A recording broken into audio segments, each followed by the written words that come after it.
여러분 안녕하세요. 만나게 돼서 반갑습니다. 네, 오늘은요, 6주차 수업을 진행할 텐데요. 자, 6주차는요, 보강 수업에 해당이 됩니다. 여러분들하고 새 학기를 맞이해서 바로 첫째 주, 둘째 주에 코로나가 너무 심하게 유행을 하는 바람에 저희가 휴강 결정을 내린 적이 있었습니다. 그 수업을 이제 본 교과 과정에 보강으로 메꿔 넣어야 되기 때문에 제가 이번 주 또 다음 주 예고해 드린 바와 같이 본 수업과 함께 보강 수업까지 올려 드리니까 여러분들 짬짬이 시간 내서 이 보강 수업도 본 수업의 일환으로 생각해서 공부해 주시기를 부탁드립니다. 자, 이번 주는요. 모카빵입니다. 자, 여러분들 모카빵이라고 그러면 어떤 게 생각나요? 모카가 생각납니까? 그쵸. 모카라는 게 실질적으로 커피를 수출하던 항구 이름입니다. 아라비아 반도 남쪽 끝에 세계에서 가장 오래된 커피라는 타이틀을 지닌 예멘산 커피가 있어요. 이 예멘산 커피는 높은 가격에 여전히 판매가 되고 있는데요. 특히 예멘 커피는 모카라고 불리는데 그 이유가 15세기에서 17세기경 유럽의 모든 커피가 예멘의 모카항에서 수출되었기 때문에 붙여진 이름이랍니다. 지금은 주로 아덴이라는 항구에서 외국으로 수출돼서 예멘 모카 같은 경우에는 조금 잊혀진 이름이긴 한데 유기농 전통 방법으로 여전히 생산은 되고 있다고 합니다. 그래서 이 빵 이름에 모카라는 이 특징적인 단어가 붙은 이유가 어떻게 보면 커피의 선구자, 선두주자였던 예멘에서 활발하게 커피 무역이 일어났던 항구 이름을 따서 모카라고 이름 지었고 그것들을 빵에다가 접목시킨다라는 의미로 생각을 해주시면 굉장히 흥미가 더 갈 것 같아요. 그래서 모카빵에는 당연히 모카커피가 들어가겠죠. 네. 그래서 커피 향과 빵이 부드러운 빵이 잘 조화를 이룬 제품이 바로 모카빵입니다. 제가 지금부터 모카빵에 대해서 여러분들과 함께 공부를 시작해 보도록 하겠습니다. 예, 우리 교재 316페이지에 아마 있을 겁니다. 이 제품이. 자, 모카빵 제조는요, 일반 스트레이트법에 의해서 하기 때문에 처음에 배웠던 식빵하고 같습니다. 반죽을 계량해서 믹싱을 하고 1차 발효, 그다음 분할 둥글리기 중간 발효 정형이라고 하는 성형 공정을 거쳐서 팬에다 담아서 2차 발효를 해서 구워낸다. 자, 그런데 여기 중간에서 지금 하나 빠진 게 있네요. 1차 발효하고 요 정형이 끝난 요 사이 있습니까? 정형. 예, 정형이 끝난 사이에 비스켓 반죽을 더 씌우는 작업을 합니다. 물론 이제 정형 안에 포함이 되기 때문에 여기에는 제가 적지는 않았는데요. 조금 있다가 거기 소개될 겁니다. 모카빵 배합률은 다음과 같은데 일단 강력분이 100인 것들을 기준으로 했을 때 물은 45%, 그다음에 이스트, 계량제 소금 요 5가지 항목으로 하면 바게트지요. 네, 여기다가 설탕, 버터가 많이 들어가는 편이에요. 빵치고는. 그러니까 좀 더 부드럽고 촉촉한 느낌이 있어요. 그다음에 분유, 계란, 커피. 자, 계란은요 수분을 주는 재료니까 일단 요 위에다 넣어도 좋겠고 하지만 커피, 건포도는 그야말로 모카빵만이 가지는 특징입니다. 예, 그다음에 커피, 건포도 요 2가지 커피가 들어가니까 모카빵이라고 할 수 있고 또 모카빵 안에는 보면은 보통 왜 시큼한 과일 맛이 달콤한 과일 맛이 나죠. 네, 그래서 이 건포도 건조 과일이 들어간다는 거. 일단 그 강력분으로 우리는 반죽을 하니까 이거는 의미는 없고요. 그다음 비스켓 반죽 크림법으로 만든다는 거. 그다음에 건포도 같은 경우는 건조된 포도니까 이것들을 전 처리를 하지 않으면 빵 속에 있는 수분을 흡수해 버리고 흡수해 버리기 때문에 미리 물에 불려서 물을 빼놔서 예, 전처리를 좀 해야 된다라는 거. 그다음에 커피 같은 경우 가루 커피를 넣게 되면요. 녹지 않아요. 반죽에서 반점처럼 살아있기 때문에 요거는 반죽에 사용될 물의 일부를 가지고 녹여서 반드시 사용해 줘야 된다라는 거. 그걸 좀 주의하면서 그 계량을 해서 반죽을 하면 되겠습니다. 그다음에 토핑용 비스켓 제조인데요. 버터 이거 크림법으로 한다 그랬죠? 네. 버터를 푼다 1번입니다. 그다음에 설탕 소금을 혼합한다. 그다음에 계란은 여러 번 나눠서 또 혼합을 한다. 밀가루를 섞고 그다음에 우유를 섞는 요 순서가 바로 크림법에 의해서 쿠키를 만드는 방법입니다. 여기 이제 비스킷이라고 했는데 쿠키를 만드는 게 바로 이러한 재료를 가지고 가장 기본이 되는 제법이지요. 자, 이제 모카빵 지금까지 본반죽에 사용되는 레시피와 그 다음에 위에 토핑으로 사용되는 비스켓의 레시피를 함께 살펴보았는데요. 그렇다면 이 제품은 어떤 특징을 가지면서 우리가 제조를 해야 될까를 지금부터 한번 알아보도록 하겠습니다. 일단 반죽법은 스트레이트법입니다. 온도는 27도고요. 그 다음에 제조 시간은 4시간 정도 소요가 됩니다. 우리 총 반죽 양이 2300g 정도 되거든요. 아까 밀가루 100%에 대해서 진짜 사용하는 밀가루는 1100g에 대해서 물이라든지 뭐 이스트 이런 거 모두 다 1100g에 맞춰져서 그 비율에 따라서 계량을 하다 보니까 1304g 정도가 됩니다. 그래서 여러분들 요거는 시간이 꽤 걸린다라는 거. 분할량은 250g씩 해서 한 9개 분량이 나옵니다. 그리고 그 위에 토핑으로 얹는 비스킷은요 100g씩 분할해서 사용하시면 되고 모양은 자 보시는 바와 같이 럭비공 모양으로 제조를 하시면 됩니다.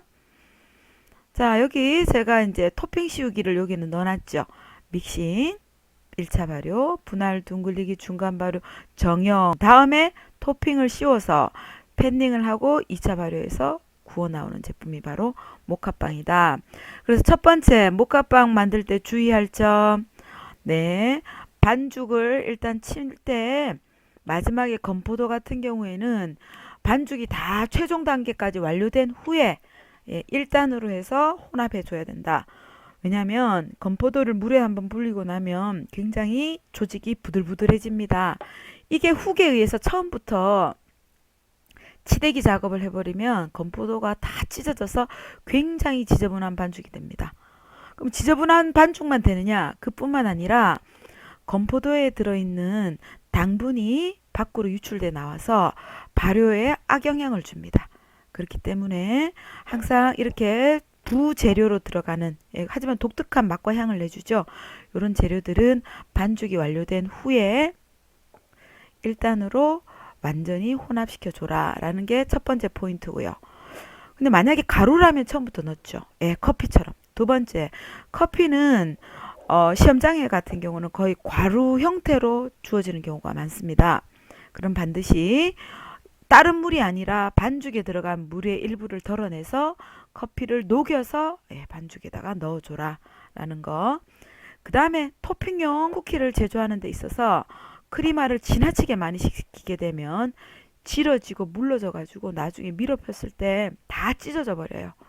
그렇기 때문에 여러분들 그런 부분들을 좀 주의하면서 그리고 여기 보시다시피 어느 한 곳도 안 씌워진 곳이 없죠. 네, 이게 잘 된 거예요. 어느 곳에 잘 안 씌워진 부분이 있으면 거기가 벌어지면서 색깔이 더 진하게 나버리고 그러다 보면 결국은 제품이 얼룩덜룩해져서 상품성이 현격히 떨어지는 그런 제품이 됩니다. 그러니까 여러분들 요 4가지 정도만 주의를 하면서 모카빵을 만드시면 될 것 같습니다. 자, 모카빵 만드는 제조 공정을 보면서 하나하나 공정에 대한 설명을 드리도록 하겠습니다. 자, 모든 재료를 계량을 해서 자, 진열을 하고요. 그다음에 반드시 밀가루는 채질을 해서 이렇게 준비를 합니다. 그다음에 커피는 물에다가 개서 액상 상태로 만들어 놨죠. 그리고 이스트는요 역시 물에다가 풀어서 그렇게 사용하는 게 좋습니다. 분산력이 좋기 때문에. 그리고 나중에 동영상 보시면 나오겠지만 여기 미리 들어가 있는 밀가루, 설탕, 소금은 한데 섞어버려요. 왜냐면 자, 이스트는 살아있는 생물이고 이 생물은 특히 이렇게 염도와 당도가 높은 재료에 의해서는 원형질 파괴가 일어날 수 있다고 제가 몇 번 말씀드린 적 있을 겁니다. 원형질 파괴가 일어난다는 건 결국은 사멸한다는 뜻이죠. 네, 우리가 원하는 만큼의 발효력을 발휘하려면 이스트가 사멸하면 안 되죠. 그렇기 때문에 밀가루에다 먼저 설탕, 소금을 섞어주고 그 다음에 물에다가 이스트를 풀어서 이렇게 넣어주는, 한꺼번에 넣어주는 스트레이트법이다. 그리고 지금 여기 보여지는 게 건포도. 저는 솔직히 건포도가 아니라 체리를 사용한다고 했습니다. 건조 체리. 건포도는 물컹물컹할 뿐만 아니라 당도도 너무 높고 여러분도 별로 즐겨하지 않지만 저도 사실은 건포도는 별로 매력적인 과일이라고 생각되지 않더라고요. 그래서 마침 우연히 코스트코 갔는데 건조 체리가 팔더라고요. 그래서 제가 사다 놓은 게 마침 있어서 건조 체리를 썼습니다. 근데 혹시 있잖아요. 건조 블루베리도 좋고요. 어쨌든 건조로 된 과일들, 살구도 있어요. 건조 살구. 근데 살구는 너무 맛이 쉬어서 조금 어울리지 않는 감이 있긴 한데 어찌되었던 건조된 과일을 여기다가 다양하게 활용할 수 있다. 근데 여러분들 주의할 점, 지나치게 신 과일은 쓰시면 곤란합니다. 왜냐하면 글루텐은 신맛에 의해서 약화되는 그런 특징을 갖기 때문에 그렇습니다. 그래서 어느 정도 새콤달콤 정도는 괜찮지만 지나치게 신 키위라든지 뭐 그런 것들은 별로 적합하지 않다. 그래서 이거는 물에 한번 불려놨습니다. 자, 모든 재료를 지금 한꺼번에 넣어서 이제 반죽할 준비를 합니다. 반죽기로 들고 가서 훅을 끼우고요. 1단으로 먼저 돌리겠죠. 네, 1단으로. 그래서 점점 수화가 이루어지고요. 이 수화가 이루어질 때는 아직 글루텐은 많이 형성되는 단계는 아닙니다. 지금 벽면이 어때요? 점점 깨끗해오죠? 네, 클린업 단계로 지금 점점 글루텐이 발전되기 시작했습니다. 글루텐이 이제 발전 시작되는 거죠. 그래서 클린업 단계가 되고 나면 이렇게 가루가 하나도 없이 보이는 상태가 되고 이때 우리가 유지를 첨가시켜 줍니다. 자, 이제 반죽이 계속 진행되면서 유지도 섞이고 그러면 단수를 제가 2단 중속 정도로 올려줬어요.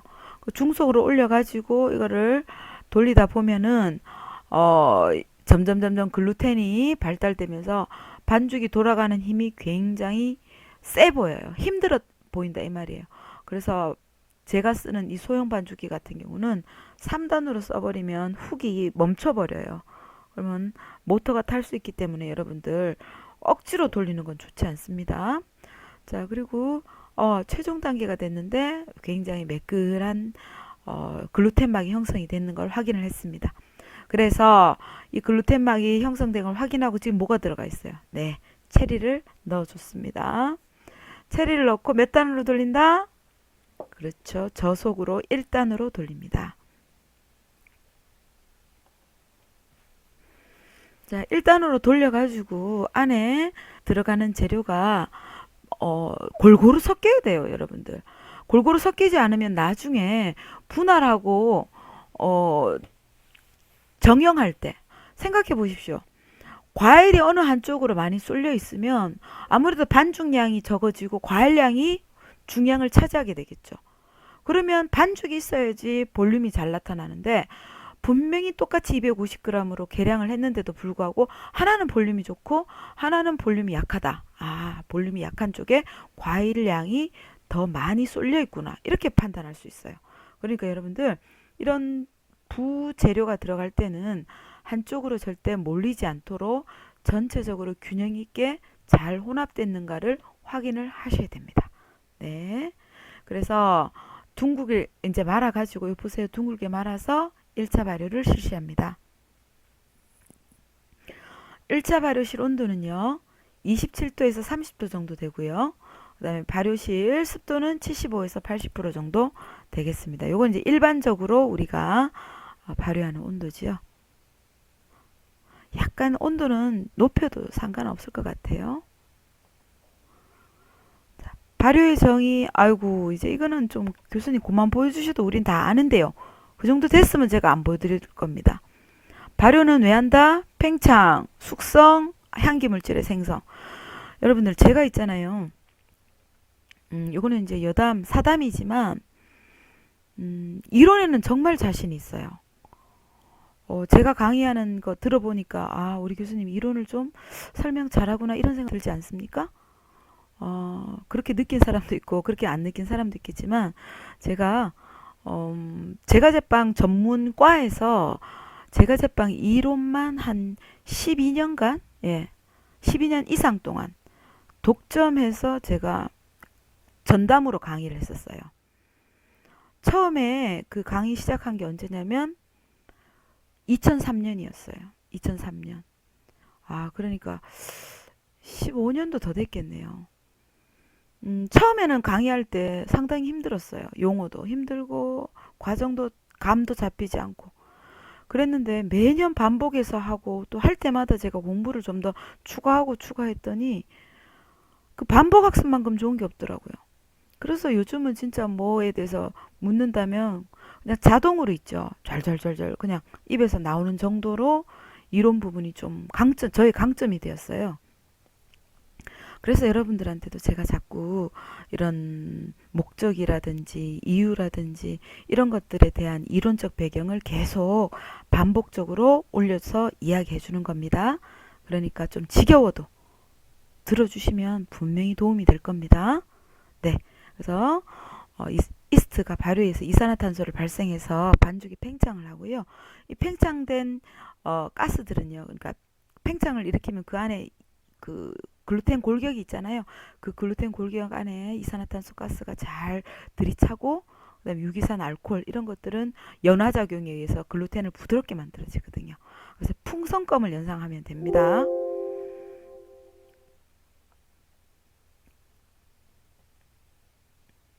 그리고 이제 토핑용 비스킷 제조 방법입니다.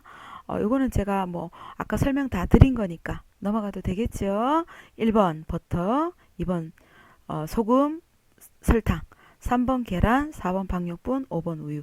요거는 우리 제과 수업할 때 또 한번 자세하게 하는 걸로 하고 일단 동영상 보면 만든 거를 여러분들 이해하실 수 있을 겁니다. 재료를 이렇게 계량을 해놨습니다.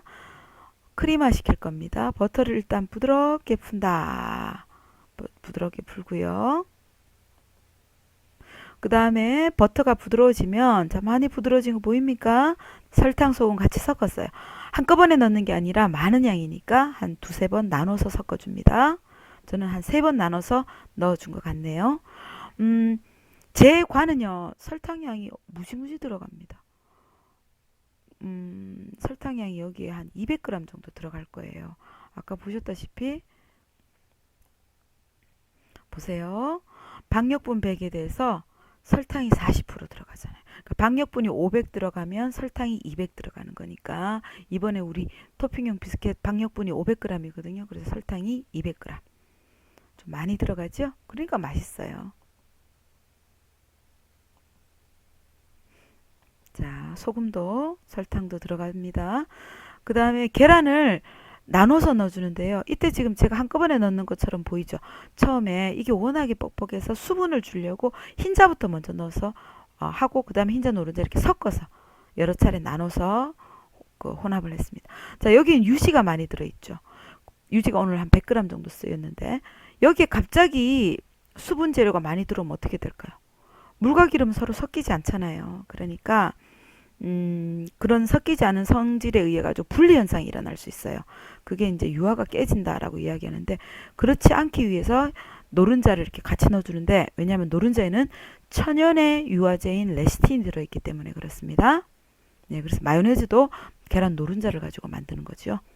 예, 넘어갈게요. 계란을 자, 나눠서 완전하게 크림화가 잘 됐지요? 네. 그 다음에 밀가루를 섞고 그다음에 우유를 혼합하는데 우유색이 왜 커피색이죠? 네. 제가 이번에는 토핑에도 커피향이 좀 나라고 커피를 좀 넣었습니다. 그러다 보니까 이렇게 커피색이 돼서 그렇지. 여러분들 수업할 때 우리는 안 넣고 대부분 하고 시험장에서도 안 넣습니다. 그래서 완전하게 다 그 혼합해서 이런 반죽이 되었어요. 자, 이렇게 100g씩 떼가지고 분할을 다 해놨어요. 왜냐면 나중에 정형할 때 또 100g씩 달아서 하려면 시간이 너무 오래 걸리거든요. 그래서 아직은 지금 1차 발효 중이라서 별로 할 일이 없거든요. 그래서 중간에 토핑물을 만들고 그 토핑물을 100g씩 사용하기 좋도록 분할까지 해서 싹 준비를 해놨습니다. 그리고 이제 1차 발효가 완성된 상황입니다. 와, 어때요? 제품이 잘 부풀어 올랐죠? 네, 1차 발효 완료 후 성형입니다. 자, 발효가 완료되고 나서 제가 길쭉하게 자른 이유는 뭐죠? 그렇죠? 형성된 글루텐의 결을 가급적이면 커팅하지 마라, 자르지 마라. 네. 그래서 이제 분할을 하는데 오늘 우리 주어진 조건이 250g이에요. 교수님 그럼 반드시 250g이어야 하나요? 그렇지는 않습니다.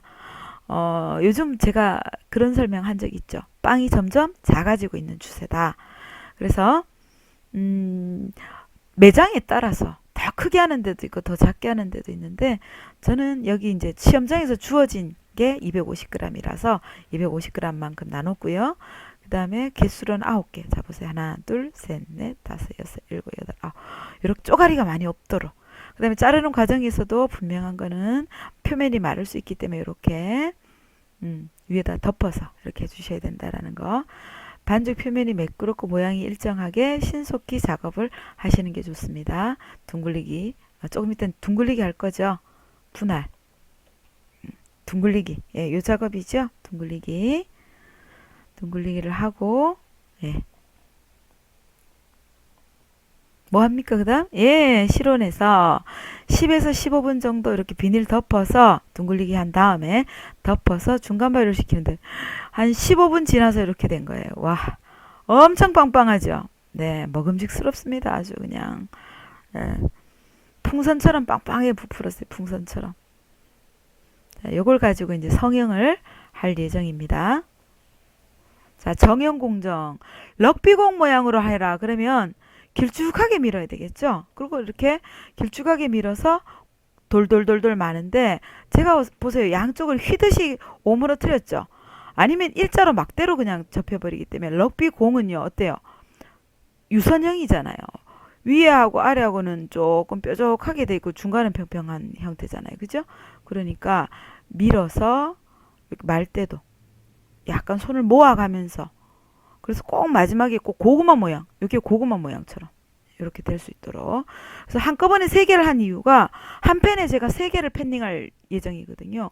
그래서 한 팬에 들어가는 양은 3개라면 이 3개의 크기가 비슷해야 되기 때문에 한꺼번에 우리 왜 식빵 작업할 때 그렇게 해봤잖아요. 예, 한 팬에 들어가는 식빵의 봉우리는 크기가 일정해야 되기 때문에 한꺼번에 하더라. 자, 보세요. 그래서 아까 말하는 거에다가 밑에 이음매를 반드시 일자로 찝어줘야 돼요. 그렇지 않으면 나중에 이음매 부분이 터진다든지 아니면 기울어 버린다든지 그래서 균형을 잃어버리게 됩니다. 그래서 항상 일자로 만들어주고 보세요. 아주 예쁜 가느다란 타원형이 됐죠. 네, 더 평평한, 더 옆으로 빵빵하면 안 되나요? 되지요. 근데 그렇게 되기는 쉽지 않아요.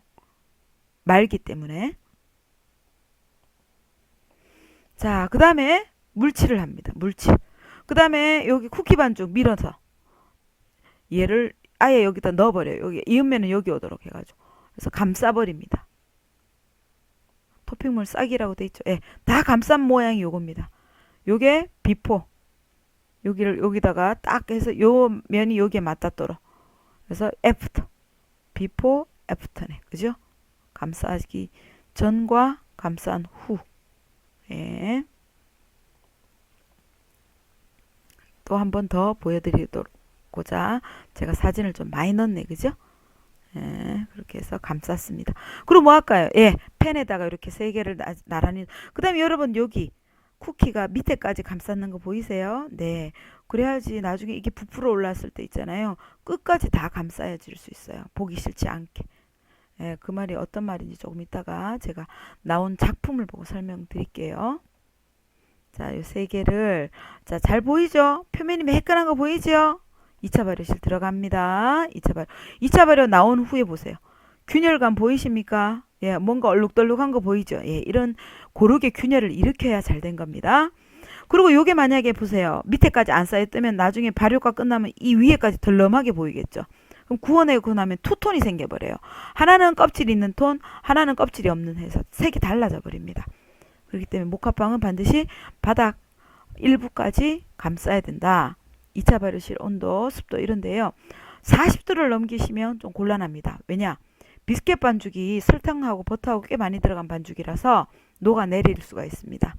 그렇기 때문에 균열은 가되 지나치게 흐물흐물해서 녹아내리지 않도록 온도는 38도 정도까지를 유지를 하시고 그 다음에 습도는 일반적으로 80에서 85% 정도로 하고 그 다음에 시간은 약 35분에서 40분 해놨는데요. 요거는 상태에 따라서 예, 가감할 수 있습니다. 자, 그리고 나서 2차 발효의 목적. 뭐 이것도 여러분들 한번 꼭 읽어보셔야 됩니다. 시험 문제 제가 낼 수도 있어요. 이스트와 효소의 활성을 증가시키고 그 다음에 발효로 반죽이 부풀어서 원하는 부피가 되도록 하고 맛과 향도 좋게 하고 글루텐을 유연해서 오븐 팽창이 잘 일어나도록 이거 실질적으로 이번에 제가 해서 부풀은 제품입니다. 이제 이거를 가지고 구우러 들어갑니다. 저는 컨벡션 오븐을 사용하죠. 그래서 170도에서 약 35분 구웠어요. 170도에서. 요거는 우리 수업 시간에 시작하는 데코 오븐인데 데코 오븐도요. 우리 상태에 따라서 가감할 수 있습니다. 온도는 그렇다 치더라도 시간을 가감하면 되죠. 자, 그런데 이런 생각 안 해봤어요. 왜 윗불 온도하고 아랫불 온도 차이가 무려 40도나 날 것인가? 그건 당연하죠. 왜냐면 위에는 지금 우산처럼 껍질을 한 겹 씌웠잖아요. 이 껍질이 다 익고 반죽 안까지 침투하려면 온도가 높을 수밖에 없습니다. 그 윗불은 그래서 윗불은 온도가 높고 아랫불은 낮아요. 왜? 위에가 있는 동안 아래도 불이 세버리면 다 타버려요. 그래서 150도 같으면 최고 낮은 온도입니다. 빵 굽는 온도 중에서. 그래서 낮춰주고 위에는 높여준다라는 거. 그거 좀 꼭 기억해 주십시오. 자, 굽는데요. 오븐 라이징, 오븐 스프링이 지금 막 일어나고 있어요. 와, 상태 변화가 꽤 많죠. 그래서 다 완전히 구워진 후의 모습입니다. 먹음직스러운 갈색으로 보입니까? 바닥이 어디 갔지? 바닥 사진이 하나 있을 텐데요.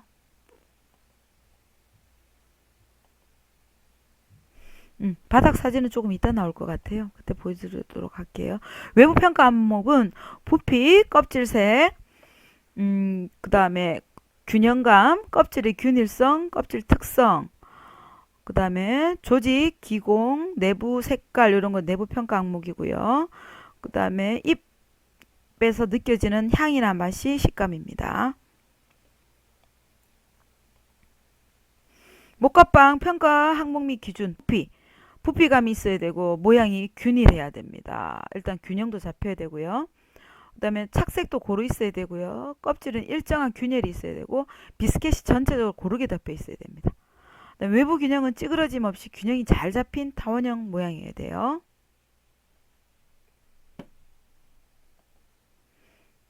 그래서 보세요. 외부에 이렇게 제가 구워 놨습니다.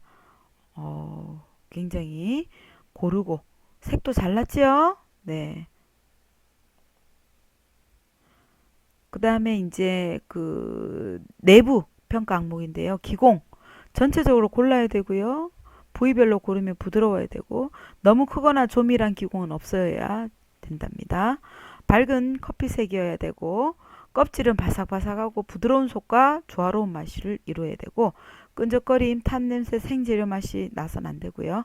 커피향과 발효향이 잘 어우러져야 된다라고 했는데 한번 볼까요? 보세요. 지금 이런 데는요. 기공이 아니라 건조 과일 자리 때문에 이렇게 된 겁니다. 요걸 보세요. 요거. 굉장히 기공이 일정하면서 균일하게 돌돌돌돌 잘 말려 있습니까? 이게 바로 글루테인 결이에요. 얼마나 예뻐요. 여기에다 가스가 하나하나 다 들이찼던 자리 보세요.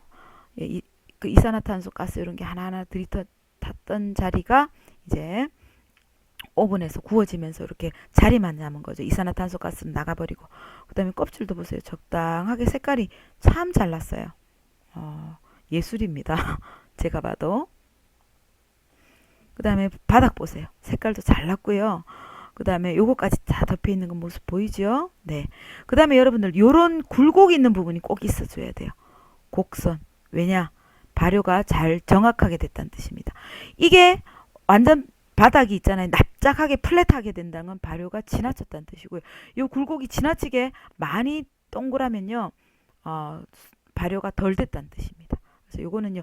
살짝 곡선진 거 보입니까? 이렇게 살짝 곡선진 거. 이건 발효가 잘 됐다는 뜻입니다.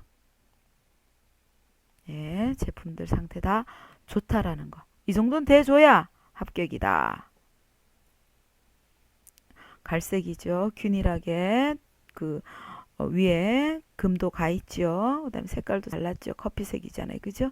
그다음에 모양도 얼마나 예쁜 럭비공 모양입니까? 네, 저는 진짜 이런 거 만들어 놓고 나면 행복해요.